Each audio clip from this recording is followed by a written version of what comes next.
Yo guys, welcome back to another video. Wherever you are, special greetings to you, and don't forget, if today is your first time, all that you have to do is to do me a favor by subscribing to the channel. Also, don't forget to hit your hand on the notification bell whenever we drop video.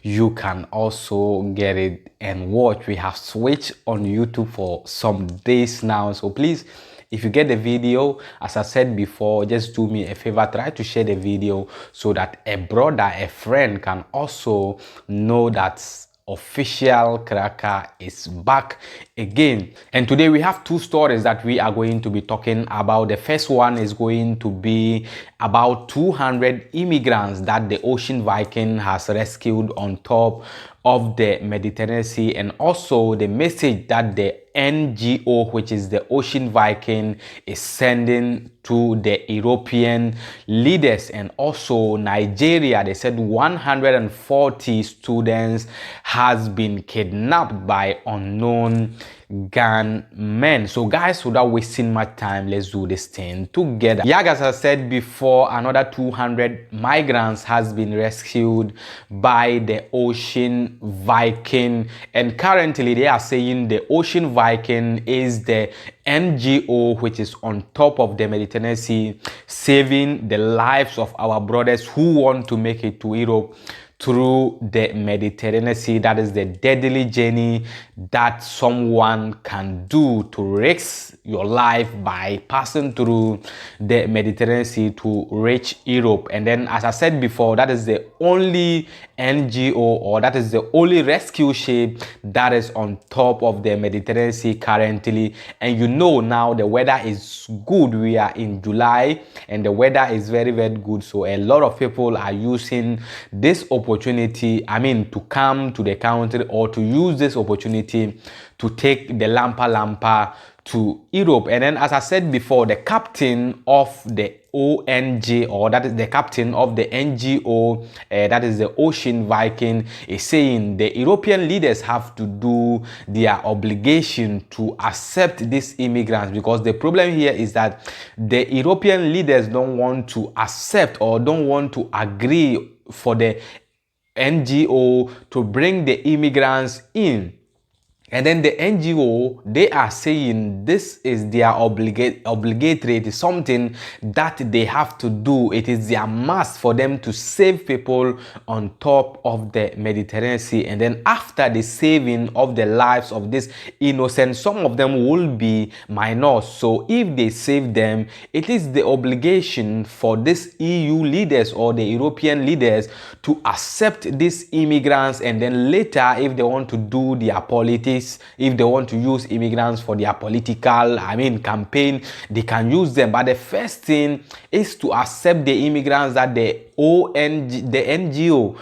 NGO has brought them. You understand? Because sometimes the Italians call them ONG, Ocean Viking. That is why I am just combining the ONG and then NGO. But anyway, you have to understand that now, or currently, the rescue ship which is on top of the Mediterranean Sea now is the Ocean Viking, which is trying to save a lot of people's lives on top of the Mediterranean Sea. So as at now, the Ocean Viking is the only rescue ship which is on top of the Mediterranean Sea trying to save lives. During one of their interview, they were saying, I'll be playing the video for you, they were saying that they know that this time around the weather is good. Even them, they know that the weather is good, and then a lot of people will make their mind that they want to cross. So that is why they are trying to be on top of the sea this time around to save the lives of people who want to come or who want to make it to Europe by passing through the Mediterranean Sea. And then during the interview, they asked this woman that if the European countries did not accept these immigrants and they are saying that they should send them back to Libya, will she do that, or will they send them back to Libya? And this woman said no, she will never send migrants back to Libya, even if these European countries or this Italy and Malta are saying they will not accept these immigrants. They are not going to send them back to Libya. Guys, let's watch her interview, and when we are back, we'll give you the rest of the update. So stay tuned. Now, in other news, overnight, a ship rescued more than 300 people in distress in the Mediterranean Sea. That ship is called the Ocean Viking, and it's captained by the NGO SOS Mediterranean.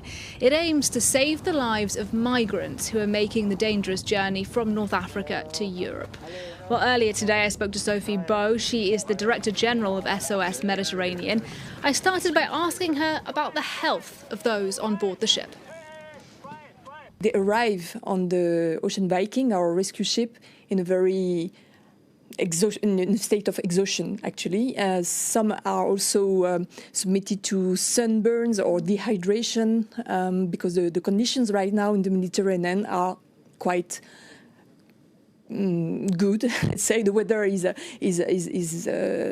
quite hot and the temperatures are hot. So for these people who have spent sometimes 2 or 3 nights, 3 days at sea, they actually are exhausted when they arrive on board. And we have a medical team that is taking care of them immediately as they are arriving. And are there women and children on board? And can you tell us what countries most of these people are coming from? Absolutely. There are a third of these people are minors, actually. So that's a very high proportion of people. There are also 18 women on board. Some are pregnant. So they are in a very vulnerable state for some of them. And the countries of origin, it's mainly Northern Africa, Libya, Egypt, but also South Sudan, Gambia, many African countries from the sub-Saharan countries. Yeah, no, and as you mentioned, many of these people have come from Libya, where they've spent time in detention centres, really a difficult time for many of these people in Libya. What is your hope that will happen to them now? Do you imagine that Italy or Malta will be willing to take in these hundreds of people? Yes, absolutely. This is a priority right now, is to disembark them in a place of safety according to maritime law. So it is an obligation for coastal states to offer such a place for people who have been rescued at sea. And now we are waiting, anxiously waiting, with this high number of people on board, of course, for this to happen very quickly. Because, of course, you cannot handle so many people, hundreds of people on board right now, without damage. Of course, they are exhausted, they are traumatized by what they have experienced in Libya, and they are also anxious not to be sent back to Libya. So it is very, very important for us to be able very soon to get them up to a place of safety where they can be treated with dignity and they can receive all the care they need. And is that a risk then, that these people, if they are unable to disembark in Italy or in Malta, may end up in Libya again? No, it's something we will never do. It's absolutely contrary to international law. So we will never return people to Libya. And this is what we tell them, but we need to tell them also where we are going to disembark them, which at the moment we cannot say because we don't know. What would your message be today to leaders in Italy, in Malta, that in the past have been quite reluctant to take in migrants? If you were able to speak to them today, what would you say? They must be in solidarity, act in solidarity with Italy and with Malta, with these frontline countries in the Mediterranean, so that these countries can offer places, safe places of disembarkation. And then people can be relocated in different countries, which is another thing. We don't care about that mechanism as such within SOS Mediterranean. Our mandate is really the rescue at sea until we disembark people in a place of safety. That's really the priority. And second, we are alone. We are the only rescue ship at the moment in the Mediterranean. We know that with the very good weather, people will flee from Libya. Hundreds of them have fled in the last week. And we know that without rescue ship, these people will drown at sea. So we must do something. The European states must act according to their obligation, which is to rescue people first and then consider all the political aspects of this situation. But the priority must be the humanitarian crisis which is unfolding at sea at the moment. All right, Sophie Beau, thank you very much indeed.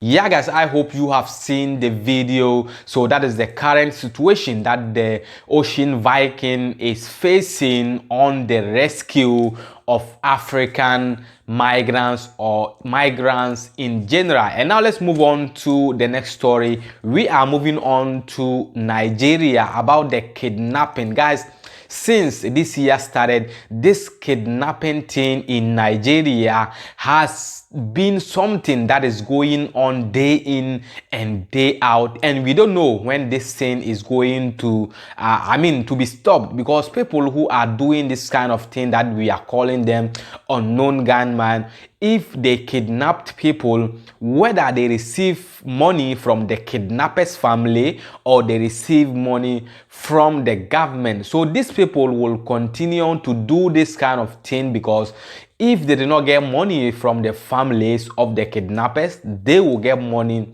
from the government. And then I don't know what the government is still doing, not trying to get ways on means, to stop this kind of things that is going on in the country, because there may be some family that they don't even have food to eat in the house, and then their last money that they are having, they will be afraid that if they did not go and pay to release their son or their daughter or their relative, this unknown gunman is going to do something bad to them. Today, as I'm talking to you, they said this unknown gunman has kidnapped, they have not rescued, but they have kidnapped 140 students in Kaduna State.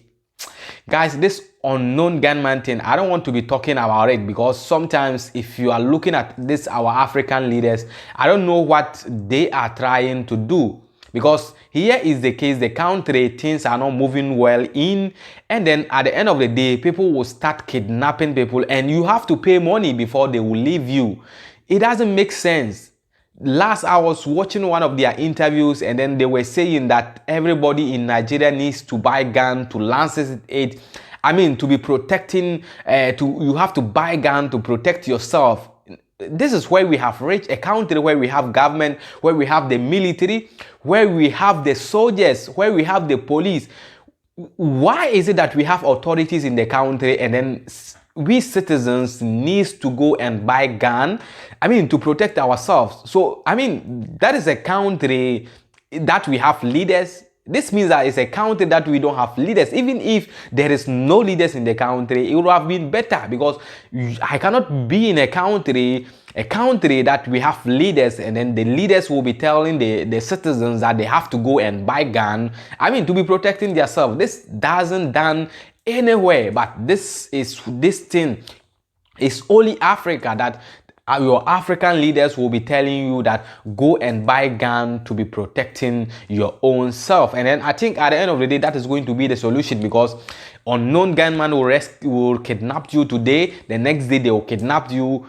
If you are also moving, you will try to look for something to protect yourself, but it doesn't have to happen that way. That means it is going to create a lot of wars in the country, a lot of confusion, because everybody will be holding gun. And then if somebody is not, is not eligible, to use this gun where he is supposed to use it, he will use it for another different thing.